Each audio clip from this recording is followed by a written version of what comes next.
ఇదంతా ఈశ్వరుని చేత ఆవరింపబడినటువంటి స్థలమే. మొత్తం భూమండలం కాదు, 14 లోకాలు అంతే.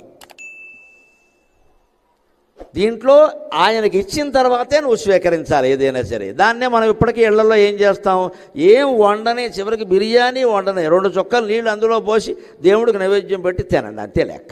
ఏది తినేవాళ్ళు అదే నైవేద్యం పెట్టండి, తప్పేం లేదు. యదన్నంబురు శోభంతే తదన్న తస్య దేవతాః. దేవుడికి ఇది నైవేద్యం పెట్టచ్చా పెట్టకూడదా అనేది శాస్త్రాల్లో ఏమీ నిబంధనలు లేవమ్మా.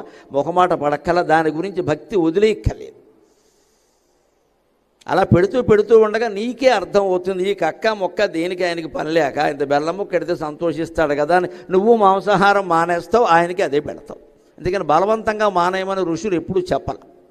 అంతేదా ఏదో మాంసాహారం తిన్నంత మాత్రం నువ్వు ఏ పూజ చేయొద్దు అని చెప్పలేదు. అదే ఇదే కానీ కొన్నాళ్ళకి అది ఇది మానేయకూడదు. ఇప్పుడు మాంసాహారం కోసం పూజ మానేయకూడదు, పూజ కోసం మాంసాహారం మానేయాలి. ఇది రావాలో మనం ఆలోచించుకోవాలి కదా. కానీ ముందు కనుక ప్రారంభంలో చెప్పకపోతే ఏం చేస్తారో, అయ్య బాబు మనకెందుకు తిని మానేస్తారు, అందరూ దూరం అయిపోతారు ధర్మానికి. అందుకని ఎవరు తినే తిండి వాళ్ళు తినండి.